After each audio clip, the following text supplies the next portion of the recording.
how do you seek happiness, right? Yes. And what should you do?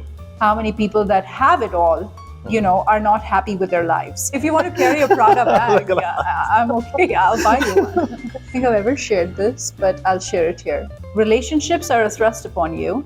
Thank God you can choose your own friends. Okay. So, All right. I'm not saying that. I don't know what our viewers are gonna write on no, that. I'm not. I know almost every family I've talked to ate a lot. Or you contribute, it's you just Multiplies. get it. You just get back with a multiple. It will always be a multiple. Today, we're going to talk about a very happy thing, and that's called happiness.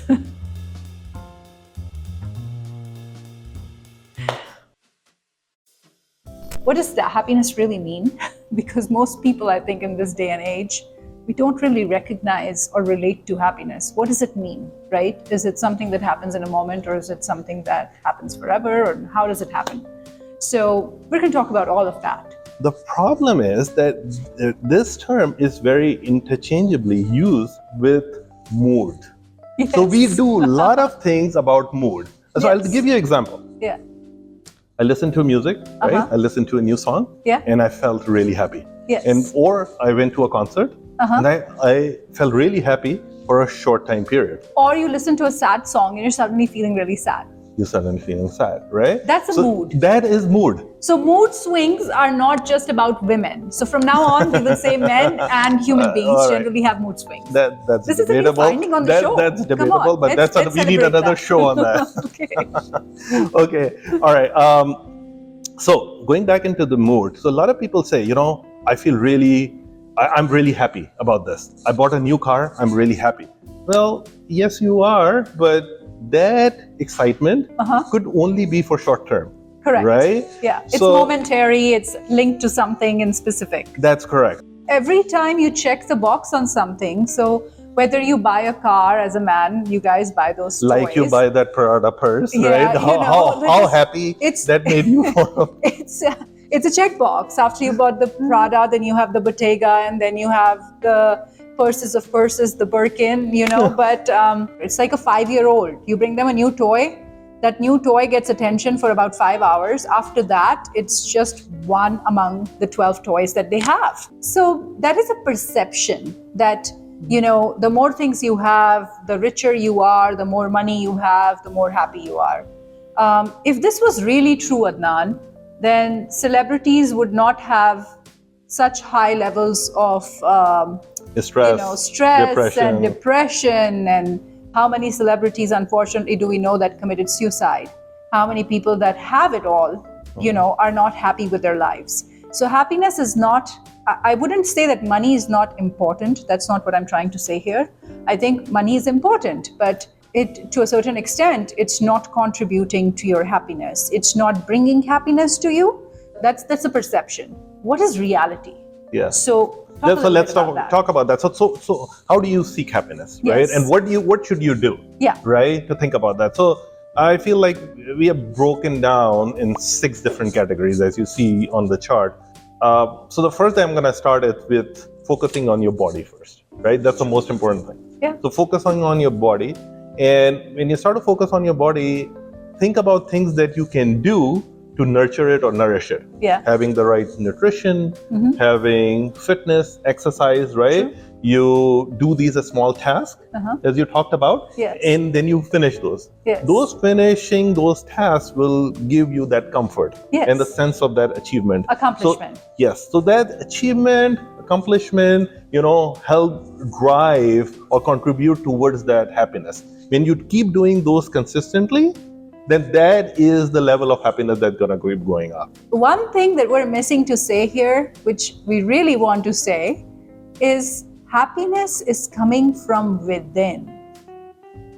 People can influence your mood, but they cannot influence your state of happiness. Yes, that's a very loaded and deep thought. So I agree with that. That's true. There is, it actually comes from within. So what do you recommend how people do that? Meditation is something I always vouch for. You know that, right? Because that's the only way to truly feed your soul, right? Like you feed your body and you feed your body with good food, you get good results. You feed your body with all sorts of crap, you get crap out, crap in, crap out, So the same thing goes for your soul. If you feed your soul with positive thoughts, you're going to manifest positivity.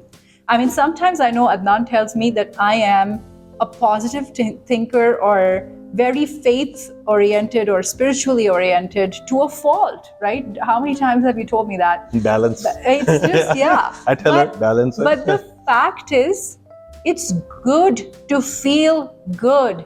Because if you take 5 minutes in a day, a lot of people say, I don't have time for meditation. You have time to eat. You have time to drive your car. That's you a have great time point. to work. Find 5 minutes for you. Priority. This should be given priority as well. Prioritize me. Yes. Then I feel like we should also think about broader things, right? That can influence your external well-being. So Correct. external well-being should be how you grow in your career, for example. Yes. So growth path, right? So the learning is very important. You need to keep challenging yourself. You need to keep learning your skills, right? So you are more marketable, you're more valuable for the external world, right? And that's also can help drive that sense of achievement. Correct. And it's not just for your career, because there's a lot of people that are younger, there's a lot of people that are older. It's about whatever you're doing, whatever the goal is around your career or your passion or your existence, right?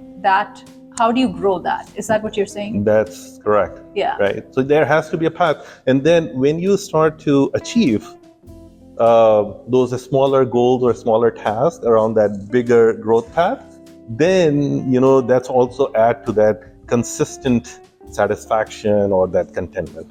So what's the next thing? So in the chart, you see, relationships. So I'll let you talk about this. Yes. Relationships does not just mean your spouse, your parents, your children. Relationships means surrounding yourself with people that multiply energy for you. Because, listen, some wise man once said, relationships are a thrust upon you.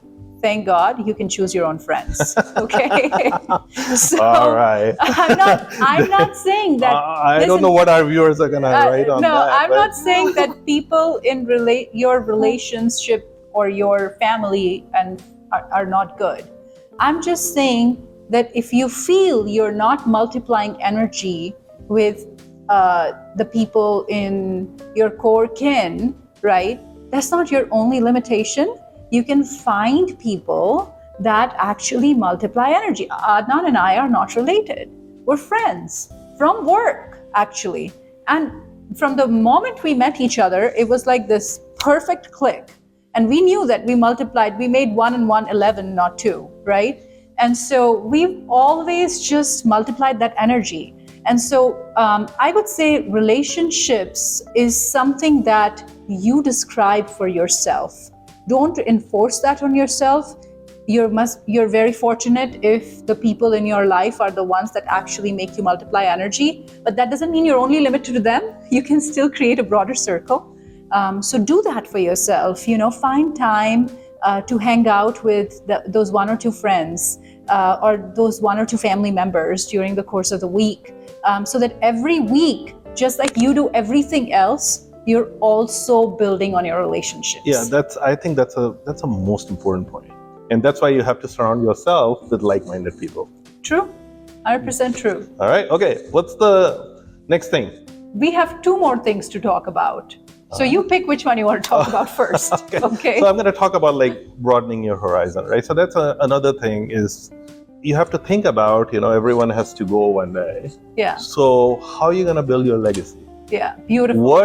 What are you leaving back in this world, right? So there is this angle that everyone thinks about, that we have to work for the life hereafter, for those who believe in that, okay. Right? Which we all work, right? So your karma and all the good deeds will go with you, right? So that's why you are working towards the life hereafter. Mm-hmm. But then you should also think about your legacy. When you leave this place, yes.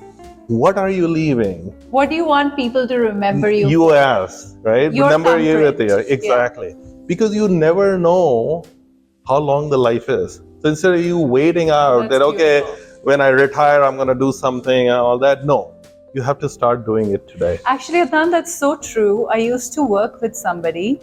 We all travel a lot for work. And a couple times when I met him, I would say, hey, what are you going to... He was, I think, a Marriott ambassador and had all this amazing, airline statuses and all that. And I would be like, what are you going to do with all this? Like, how do you actually enjoy this, right? And he would be like, well, when I retire, my wife and I are going to take this whatever vacation and we're going to go travel the world. This is the tough part. About 2 months later, he was having breakfast with his family on the weekend and he had a heart attack and he passed away. Oh, that's sad. And when that happened, it was a reality check for me. Don't wait for tomorrow. Live in the present. In the present. So if you're just somebody that is always planning for 10 years out or making 5-year plans, listen, we live in a very vulnerable world. COVID taught us a few good things too. Let me tell you, this is the truth. During COVID, I know almost every family I've talked to ate a lot. People kind of got off they liberated themselves from, fitness goals and everything. It was just like free for all. And people just cooked at home. They bonded. A lot of people bonded together, right? So live in the moment. I completely agree with that. Yeah. So I think the last point around giving is very much related to that. Very much related to that. So I think giving is the last topic, but I think that gives you the most happiness, even short term, short and long term, both, right? And there is nothing that can compare to that. Yes. No buying those purses and jewelry. Adnan, I actually have a rule, something? I don't think I've ever shared this, but I'll share it here. So I have a rule. If I buy something for myself, I have to buy something like that. It doesn't have to be the same exact thing for somebody else I like. Oh, that's a really good rule. Okay, So am I getting something? If you want to carry a Prada bag, I'm okay. I'll buy you one. But so what I'm trying to get to is this: when I like finer things in life. So whenever I can treat myself to something, I will go ahead and buy myself a little necklace or anything, whatever. But you know what feels the best, and it's the most profound feeling of happiness I have felt every single time, is when I gave something to someone, whether that was something that cost a lot or something that cost hardly anything. But it was the gesture of giving and the smile that I saw on their face. And when I see somebody carrying that thing or wearing that thing, I just feel so good. I think that's amazing. Unmatched. Yes. So by the way, Prada make men bags too, by the way. So just saying, just so you can. Okay. So this is amazing thought, right? So I completely agree that even when it comes to money, I think there was a stat out there where they talk about the people rich, the rich people, when they did the survey, most people contribute a lot, right? And then there is a belief that the more you contribute, you just get it, you just get back with a multiple, right? Tenfolds, actually. It could be, different multiple depending on your deeds, right? But it will always be a multiple. Yeah. Right? Actually, not to be religious or anything, but if you think about most religions in the world, predominantly talk about giving. They talk about giving 10% of your earnings, 10% of your time in the day, to giving. Go sit with somebody that you really care about, that maybe is an older adult that doesn't have too much family. It's giving your time, right? So it's not just money. It's not just money. It's just the work that you do. It's contributing. Spending some hours, with people, doing some social event, right? Sharing your knowledge. That's all form of giving. Yeah. I want to end this episode on happiness with something that gave the two of us a lot of happiness this one time. So we used to work together And one time we were, I don't even know in what city, I think in Austin, Texas. And we were having dinner and we had, as always, ordered too much food to eat. So we couldn't even touch one of the dishes. And it was just, we didn't even touch it. It was just there. And it was towards the end of the night. And we said, okay, we'll pack this food. And instantaneously, both of us said, hey, you know what? We're going to take it and give it to somebody outside that's hungry today. And we get outside, and believe it or not, we don't find a single person on the street that is looking for food, which is, I'm happy that that wasn't the case, but we really wanted to give. So now we start driving around in circles thinking, okay, beyond, do you remember that incident? Yes. And then finally, We found someone.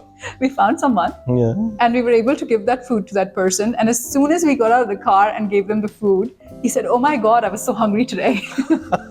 Thank you. It was, it looks like, that person was just so busy with work. Yes. He wasn't able to find time to go. Yeah. And then nature somehow, Made it happen. make us the source Yes. for that person. But it gave us so much happiness to do that. So much happiness to that Yes. person, yes.